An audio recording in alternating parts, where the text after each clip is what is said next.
The moment I step onto the Ashford estate, I know something is wrong, terribly wrong. Houses this old creak, breathe, complain, but this one is silent, as if waiting to see what I uncover. And silence, in my line of work, usually means danger dressed as etiquette. I cross the courtyard with the uneasy sense that the air itself is watching me. Fog still clings to the hedges, twisting like pale fingers around the iron gate behind me. It's 1933, London is a pressure cooker of secrets, and today I'm here to dig one out. The disappearance of the Ashford diadem, a relic older than half the titles in the British aristocracy. Lady Eleanor Ashford opens the front doors before I reach them. Her poise is perfect, but her nerves betray her. One gloved hand grips the other too tightly. "Detective," she whispers, "thank you for coming. The diadem, it's gone. Hours before tonight's gala." She doesn't lead me, she escorts me, almost as if she's afraid to walk alone. The grand hall is a cathedral of marble, portraits, and inherited pride. But beneath the elegant veneer lies tension thick enough to taste. Servants drift by like ghosts, each avoiding my eyes. That's my first red flag. Staff in a well-run estate don't fear visitors unless someone told them to. The display room stands at the end of a narrow corridor. The glass case is untouched, spotless, and most damning unbroken. Inside, only an empty velvet cushion remains, with a faint imprint shaped like the diadem's crown. No forced entry, no fingerprints, no chaos, a surgical theft. I examine the velvet closely. A thin dusting of pale powder catches the light, strange, crystalline, out of place. Not jewel fragments, not cleaning residue. I pocket a sample, every detail counts. Lord Jonathan Ashford strides in behind me, chin raised as if he suspects me of the crime. "You should know," he says, "no outsider could have done this. Our security is impeccable." I note his confidence. Too neat, too prepared. People who want to steer an investigation this early usually have something to lose. "Who had direct access?" I ask. "My family and a few trusted staff," he snaps. A small pool, conveniently small. I begin my interviews. The butler, Mr. Graves, speaks like a metronome, precise, rehearsed, intentional. Clara, the maid, can barely meet my gaze. Her hands shake when she mentions the display room. The gardener, a stout man with mud on his boots, swears he hasn't been inside all day, though the corridor stones show a different story.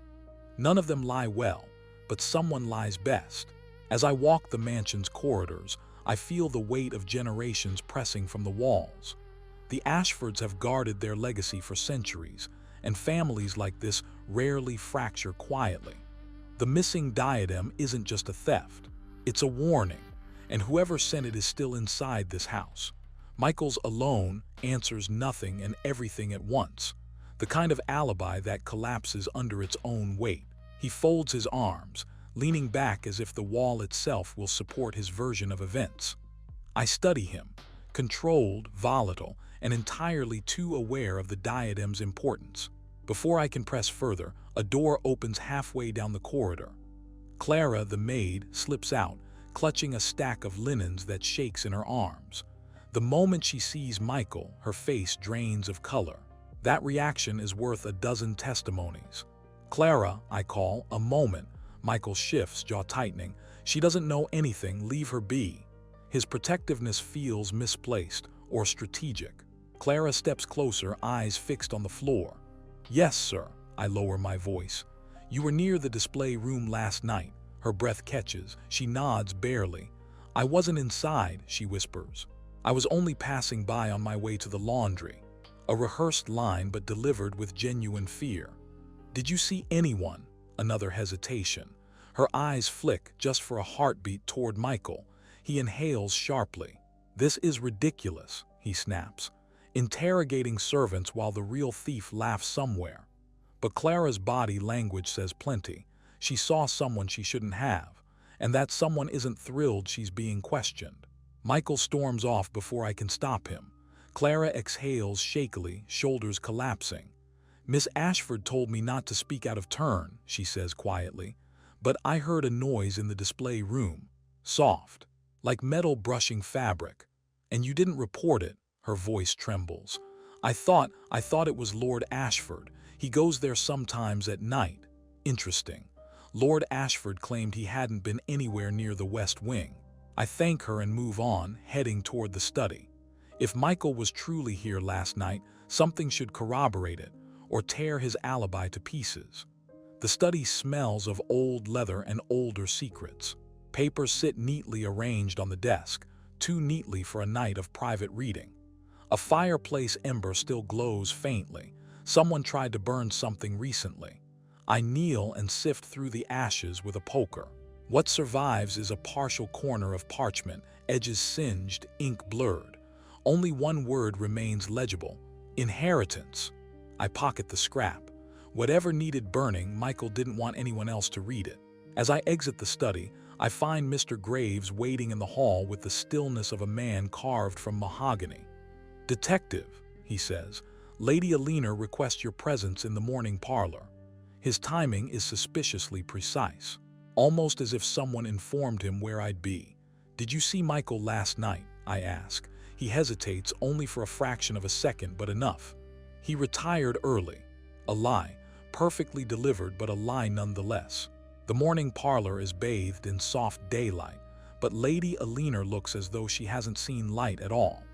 She sits with rigid posture, fingers twisting a handkerchief embroidered with the family crest. "Detective," she begins, "I need you to understand something. The diadem must be found before tonight. If it's not, there will be consequences." Her choice of word carries weight. Not embarrassment, not scandal, consequences. I lean forward. "What aren't you telling me?" She looks away, voice barely audible. "The diadem is not merely symbolic. It unlocks something my husband is determined to keep hidden."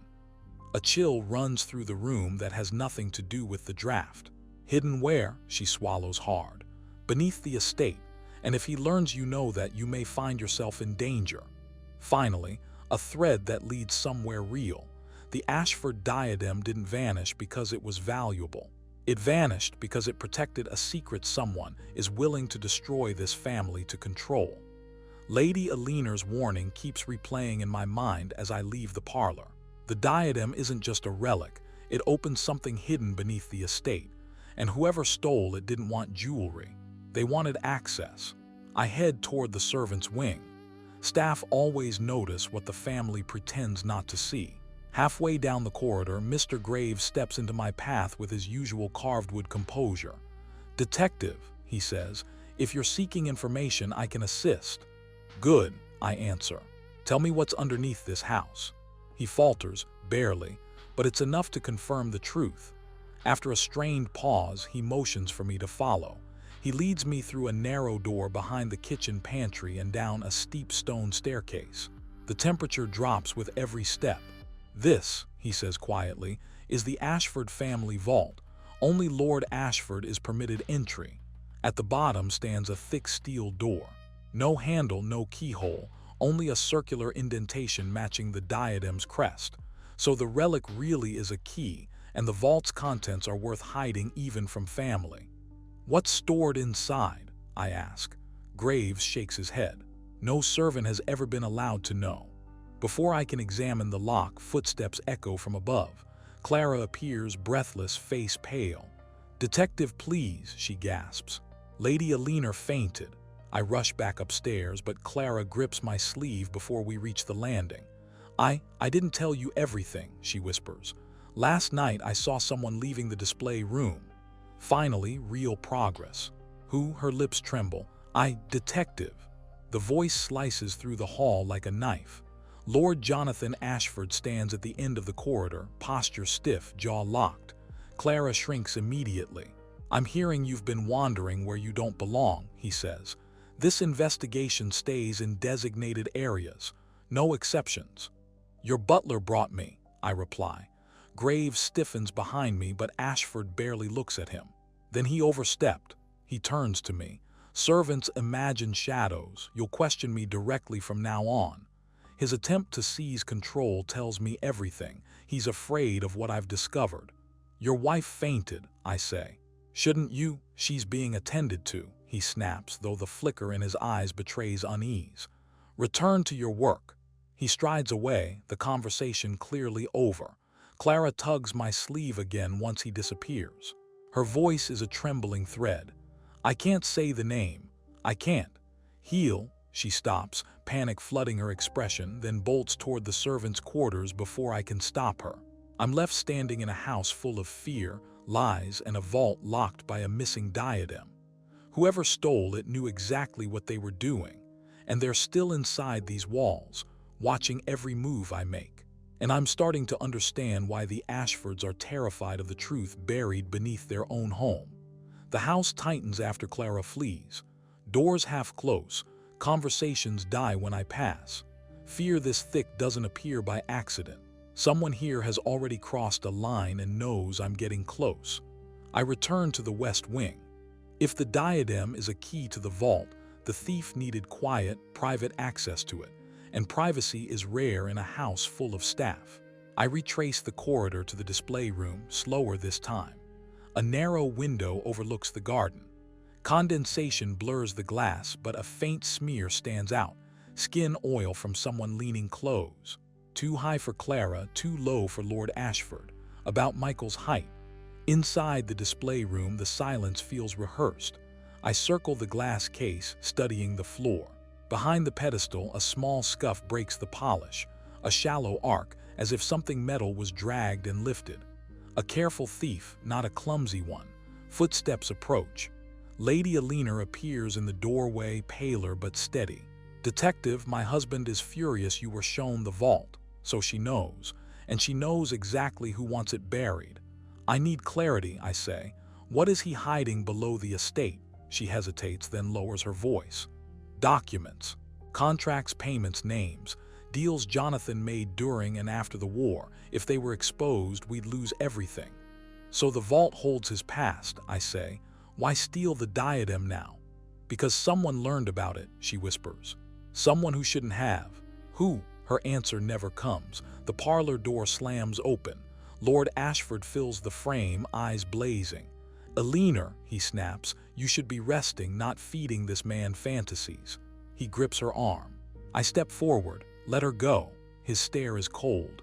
You are here for a misplaced ornament, detective. Do not mistake yourself for our judge. Over his shoulder, Alina looks at me, silent, pleading. Whatever she knows, saying it now would cost her more than reputation. Ashford drags her away. When they vanish, the air grows heavier. I step into the garden. From here, the west wing window sits at eye level. In the soil beneath it, boot impressions press into the damp earth, slightly deeper on the right side. The tread matches the mud I saw earlier near the gardener's entrance. A voice comes from behind a hedge. You shouldn't be out here alone, sir. The gardener steps into view, hands dirty, expression flat. His boots are freshly cleaned. You were near the west wing last night, I say. I tend the grounds, he replies. Not after midnight. A pause, his jaw tightens. I saw someone out here, he says at last. Not a stranger, someone from the family. Who? He glances back toward the house. Master Michael. The garden, the window, the burned paper, the missing hours. Every path bends toward the same name, and the diadem that opens the vault is now tied directly to Michael Ashford. Michael doesn't deny things, he challenges them. So when I find him in the billiard room, leaning over the table like he's negotiating with the felt, I know the gardener's claim will hit a nerve. You were out by the west wing last night, I say. He doesn't look up. Strange. I don't recall inviting you to monitor my evening strolls. That stroll aligns with stolen property. He finally raises his gaze. There's fire in it, but not panic, too controlled for that. If I wanted the diadem, I wouldn't need to sneak around my own home. Yet you burned a document in the study, I counter, a beat. His jaw flexes. That was personal. Everything in this house is personal. He straightens and sets the cue down deliberately. Ask my father, he says. He loves keys, locks, secrets. I just try to stay out of his way.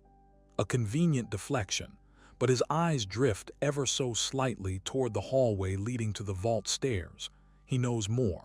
Enough to be dangerous or to be a target. Before I can press further, a commotion erupts upstairs. raised voices, slamming doors, heavy steps. I move quickly, Michael following at a distance. At the top of the staircase, a maid gestures frantically. "Detective, this way." We cross the landing toward a guest room. The door hangs open, and Lord Ashford stands inside, face flushed with fury. On the floor lies a small metal pry tool gleaming under the electric light. A burglar's tool, one that matches the scuff behind the pedestal. "Found it in my son's room," Ashford growls. "Your thief is right here under your nose." Michael's expression doesn't change, but his fists clench. "I've never seen that before." "Convenient," Ashford spits. "Your midnight wanderings finally exposed." I kneel, lifting the tool with a handkerchief. New, unused, except for the mark left on the floorboards of the display room. Someone wanted this found. Someone who knew we were getting close to Michael. "Interesting," I say. "The tool is clean, too clean." "A stage discovery, perhaps," Ashford snaps. "Are you calling me a liar?" "I'm calling this placement deliberate." Lady Alina enters just then, pale but alert. She looks from the tool to her husband, then to Michael. Something flickers behind her eyes, recognition, dread. Michael speaks first. "Father, if you want to frame me, at least choose something I'd actually use." Ashford lunges a step forward. Alina grabs his arm. "Jonathan, enough." Their tension crackles through the room. This isn't a family dispute, it's a battlefield with long-standing scars. I pocket the tool. No conclusions yet, but this didn't end up here by chance. Ashford's jaw works in silent rage. "Find the diadem, detective, or I will remove you from this house myself." He storms out, Alina close behind, leaving Michael and me in the charged vacuum of their departure. Michael exhales slowly. "You think I did this? I think someone wants me to believe you did. And you're not convinced?" "Not yet." He steps closer. "Then let me help you. Meet me tonight midnight by the old greenhouse. I'll show you something my father doesn't want you to know." He leaves before I can agree or refuse, but the message is clear. The next move happens outside the eyes of the house, and midnight in the greenhouse is either a breakthrough or a trap. The greenhouse looms in the fog like a ribcage of glass and rusted iron. Midnight wraps the estate in a damp hush, the kind that swallows footsteps and encourages betrayal. If Michael wanted to lure me somewhere discreet, he couldn't have chosen better. I approach slowly, hand on the pocket where I keep the gardener's statement. Michael is already inside, a faint silhouette moving among the shadowed plants. "You came," he says as I enter. "I'm here to listen, not to walk into an ambush." He huffs a humorless laugh. "If I wanted you gone, detective, I'd pick a cleaner method. Not comforting, but fair. What did you want to show me?" He reaches behind a crate and pulls out a parcel wrapped in burlap. Inside, papers tied with twine. Old, yellowed, brittle. "My father thinks the vault holds everything," he says. He's wrong. Some of the documents were hidden out here years ago. Someone moved them recently. I untie the twine. The top document bears the Ashford seal. Below it, columns of payments, coded transfers, and lists of names. Some names have been crossed out. Some have the word resolved beside them. "These aren't financial ledgers," I murmur. "They're payouts." "Cover-ups," Michael corrects. "Blackmail, silence, disappearances." "You see why father panicked when you found the vault. This changes everything. The thief didn't steal the diadem for money. They stole the key to expose or control these secrets." "Who else knows about these?" I ask. Michael hesitates. "Someone's been searching the greenhouse. I found footprints, and the papers weren't where I left them last week." "So someone else already discovered the stash." He nods. "My father, Clara, Graves, I can't tell. But someone wants these back." A crack snaps across the glass roof above us. Michael stiffens. "Did you hear?" Another sound, footsteps outside, slow, deliberate. Someone is circling the greenhouse. I motion Michael to stay low and move toward the door. Through the fogged glass, a figure passes, tall, rigid posture, familiar stride. Lord Ashford. He stops inches from the door, listening, testing the air, hunting. Michael whispers, "He can't find us here." "Quiet," I warn. Ashford's silhouette shifts. Then he tries the handle. It doesn't move. He exhales sharply, anger not relief, and walks away into the fog. His steps fade, but the tension doesn't. Michael rises. You see now why I asked you here. I study him. His fear feels real, but fear can be performed. Why bring me the papers? I ask. You could use them yourself. Michael meets my eyes. Because if I expose him, the family burns. If you expose him, it becomes justice. Convenient logic, too convenient. But the documents are real, and someone besides Ashford is after them. We need to move these to a secure place, I say. Michael nods. The servants' quarters have a storage attic. No one ever goes there. I wrap the documents again. As we exit the greenhouse, a faint clink catches my ear. A small object lies at the threshold, a button, dark metal engraved with a crest. I kneel. The butler's crest. Mr. Graves was here. Michael goes pale. He must have followed me earlier, or he followed the documents. Either way, the circle tightens. Ashford, Michael, Graves, Clara, each with motive, each with secrets. And the diadem is still out there, closer than ever. By dawn, someone in this house will crack, or someone will break. Dawn creeps over the estate like a cautious intruder. The house is awake but pretending not to be, doors ajar, whispers under breaths, footsteps that stop the moment I turn my head. Everyone knows something is coming. No one knows who it will break. Michael and I hide the documents in the servants' attic, beneath old trunks coated in decades of dust. It's the safest place left in a house where every polished room has eyes. We confront him now, Michael asks. Not yet, I say. We need the diadem first. Whoever holds it controls the vault and the narrative.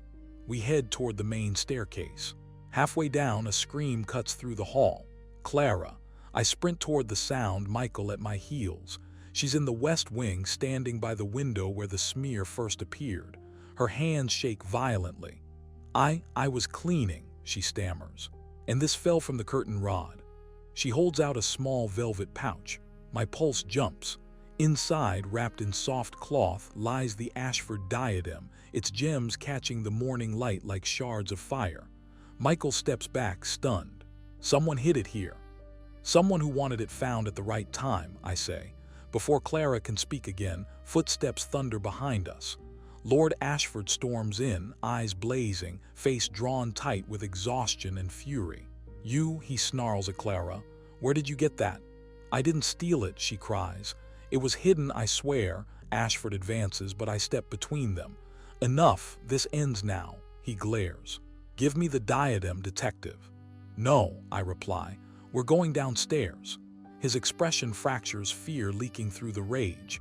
He knows which downstairs I mean. Michael, pale and tense, follows as I lead them all to the concealed stairway behind the pantry. Graves appears in the corridor as we approach, eyes darting between us. Sir, he says to Ashford, voice trembling in a way I've never heard, please reconsider. Silence, Ashford snaps. We descend. The vault door waits, cold and expectant. I press the diadem into the circular indentation. Mechanisms grind inside the wall, dust drifting from ancient seams. The door unlocks with a groan. Inside lies not treasure but shelves, rows of boxes, ledgers, and sealed envelopes. Evidence of decades of manipulation, threats, bribes. A lifetime of power built on quiet ruin. Michael steps forward, eyes wide. So it's all true. Ashford slumps against the wall, the fight draining from him. I did what I had to for this family. For yourself, Michael answers. Clara stands frozen at the threshold. Graves lowers his head in shame. He knew enough to fear the truth. I turn to Ashford. The diadem wasn't stolen to expose you. It was stolen to stop you. Someone feared what you'd do next. Clara meets my eyes then, voice barely a whisper. I saw him leaving the display room. I saw Mr. Graves. The butler's breath catches. I hid the diadem so he couldn't use the vault again. I couldn't watch more people suffer. Ashford's roar echoes through the stone corridor, but it's hollow. His reign is over. I lift the diadem. This house will face justice now, public, legal, and complete. Michael closes the vault door himself, and for the first time since I arrived, the Ashford estate finally breathes.